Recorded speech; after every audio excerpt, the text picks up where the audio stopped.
जी students, आज का हमारा जो लेक्चर है वो एक्सरसाइज 1.3 के क्वेश्चन नंबर 8 को कवर करेगा।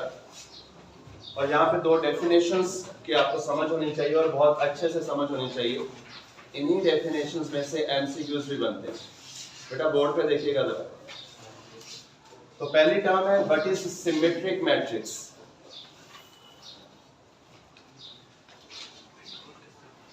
A square matrix A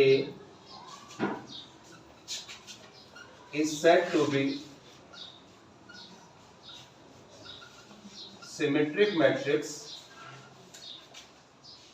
if AT is equal to A। मुझे उम्मीद है आप सब बच्चे पहले से वाकिफ हैं कि what is transpose of a matrix. जानते हैं आप? क्या होता है मोहित, आप बताएं। किसी मैट्रिक्स की रोज और कॉलम्स को एक दूसरे के साथ तब्दील कर देने से जो मैट्रिक्स हासिल होता है वो उसका ट्रांसपोज कहलाता है। ठीक है, समझ आ गई बात?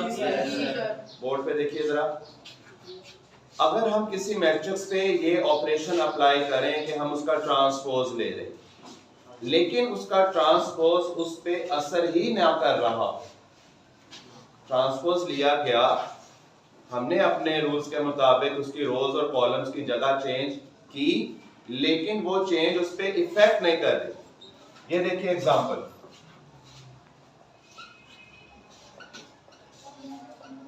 ये आपके सामने एक 2x2 ऑर्डर का मैट्रिक्स लिखा है मैंने। अब हम इसका ट्रांसपोज लेते हैं।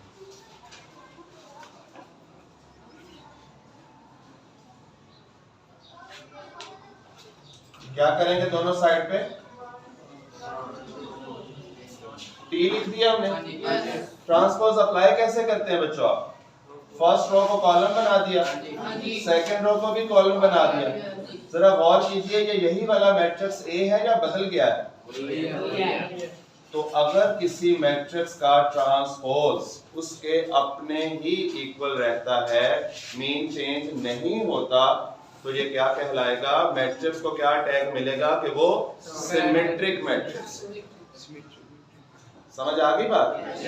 अब होता क्या है कि नॉर्मली ये चीज सिर्फ बोली जाती है और बच्चे इसी एक शेप को जहन में रख के फिक्स कर लेते हैं, और जब पेपर में थोड़ा सा इससे चेंजेस आती हैं तो वो घबरा जाते हैं।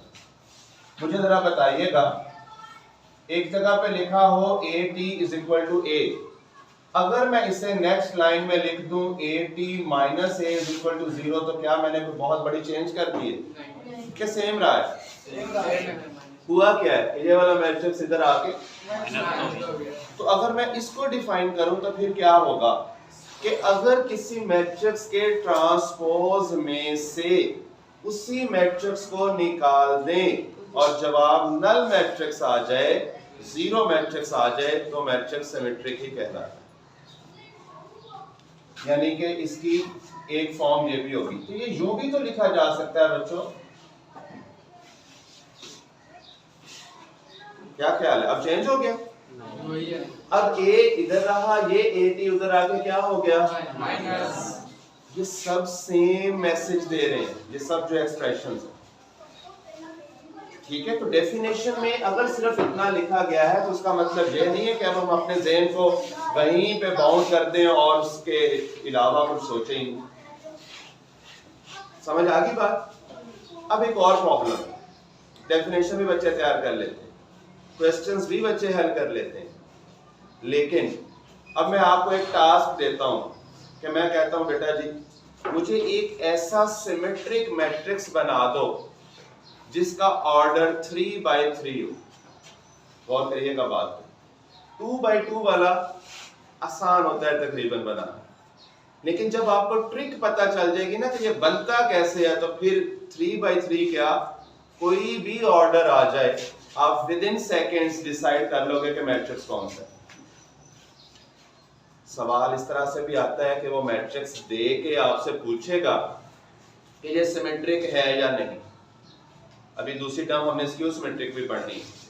मैं अभी किस पे बात कर रहा हूं कि हमें खुद से कंस्ट्रक्ट करना आ जाए, हमें खुद से बनाना आ जाए, किसे, सिमेट्रिक मैट्रिक्स। तो मैं आपको चंद टिप्स इसमें बताता हूं, गौर कीजिएगा। मैट्रिक्स को जब शेप देनी हो तो अब हमने किस ऑर्डर पे जाना है भला? 3/3। मेन डायगोनल जिस तरह का मर्जी रख दो। मेन डायगोनल की डेफिनेशन सिखाई हुई है ना बच्चों मैंने आपने, जैसे मर्जी नंबर रख। उसके बाद आपने ख्याल किस बात का करना है? अच्छा, ये जगह का नाम कोई बच्चा मुझे बताएगा?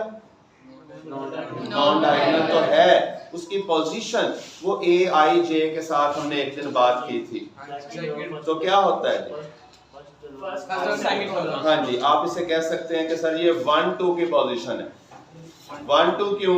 रो नंबर 1 है, कॉलम नंबर 2 है। ये तो मैंने जो बॉक्स सर्कल बनाया रेड वाला, इसके अंदर 1 2 पोजीशन है।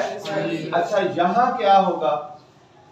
यहाँ पोजीशन क्या है? 2 1। अगर वहां ऊपर 1 2 है तो यहाँ क्या है? 2 1 है। अगर वो ए आई जे है तो ये ए जे आई है। तो जो एलिमेंट यहाँ पे रखना है ना आपने, लाइक 4, वही यहाँ पे रखना। एलिमेंट कोई भी रख लीजिए, जो 1 2 वाली जगह पे था वही किस पे हो? 2 1 वाली जगह पे। अब ये जगह किससे मैच करेगी? ये क्या है? A1 3, पहली रो तीसरा कॉलम, और ये क्या है? तीसरी रो पहला कॉलम। यहाँ पे फर्ज किया मैं लिखता हूँ -7, तो मैं इधर भी लिखूंगा -7। समझ आ रही है बात? अब आप बताओ इसकी जगह क्या है? 2 3। यहाँ क्या है? 2 यहाँ कोई एलिमेंट बोलिए? 5। चलो, तो इधर भी सेम। जो आपने A2 3 पे रखा है वही आप A3 2 पे रखोगे। ये मैंने आपको ट्रिक शॉर्टकट बताई है। अब आप इस मैट्रिक्स का ट्रांसपोज लेके देख लीजिए, जितनी तसल्ली आप चाहते हैं कर लीजिए, इससे कोई फर्क नहीं पड़ेगा। रो को कॉलम बनाओ, दूसरी रो का कॉलम बनाओ, तीसरी रो का कॉलम बनाओ, क्या ये वापस उसी ए के बराबर आया? तो फिर कौन साबित हुआ? ये सिमेट्रिक मैट्रिक्स साबित हुआ। अब बात समझ आ गई? अब आपके पास देखें, एक तो है ना क्वेश्चन हल करने को आएगा तो आप ट्रांसपोज लेके देखेंगे, अगर वो अपने आप के इक्वल रहेगा तो फैसला करोगे सिमेट्रिक है, अदरवाइज सेकंड ऑप्शन पे जाओगे। एमसीक्यूज में एक मैट्रिक्स मौजूद हो और वो कहे कि देखो ये कौन सा है, सूटेबल ऑप्शन को आपने टिक करना हो, तो वहां आप ट्रांसपोज लेने मत बैठ जाइए, फिर टाइम भी ज्यादा लगेगा। और जरूरत क्यों है?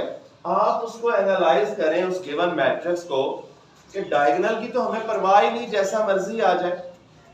हमने सिर्फ किस चीज पे ध्यान करना है?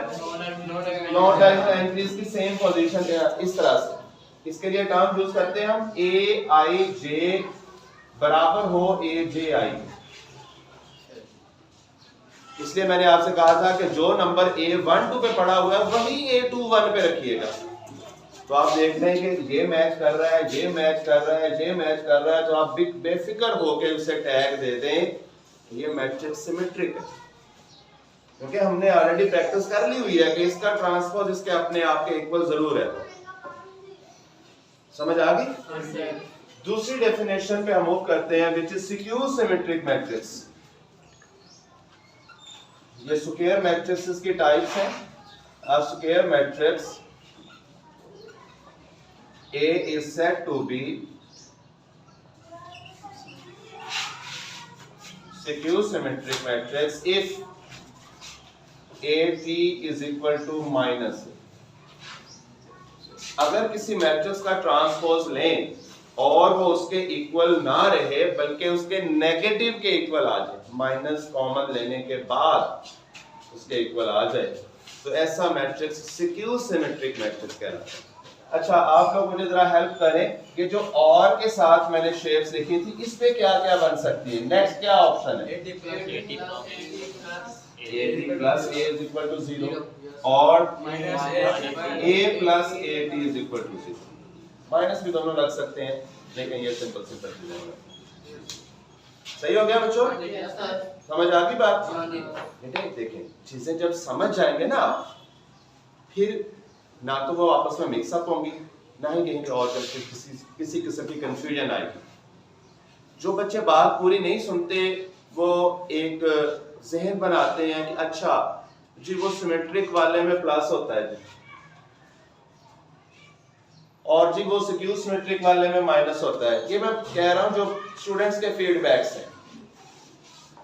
अब देखिए इस शेप में यहां माइनस नहीं आया हुआ ए के साथ, तो जब थोड़ी बात सुनी हो तो फिर चीजें खराब करती हैं आप, फिर जैसे ही शेप चेंज होती है फिर फैसला करना मुसीबत बन जाता है।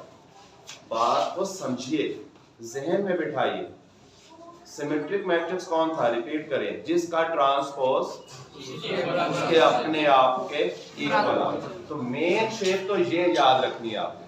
अब जब ये आपके जहनों में स्केच बैठा हुआ है तो आप इस लेवल पे किसी को दाएं से बाएं, बाएं से दाएं कर देते हैं तो वो चीजें आपको कभी परेशान नहीं कर सकती।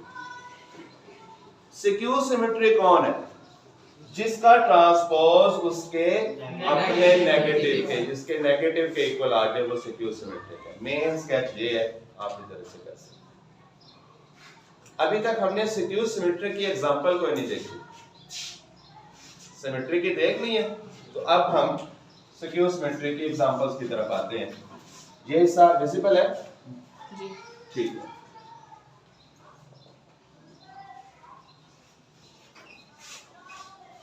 मैंने तो एक छोटा सा ऑर्डर 2x2 लेट किया। अभी मैंने वो ट्रिक भी बतानी है आपको। चलें जी, आप इसका ट्रांसपोज लेके देखिए।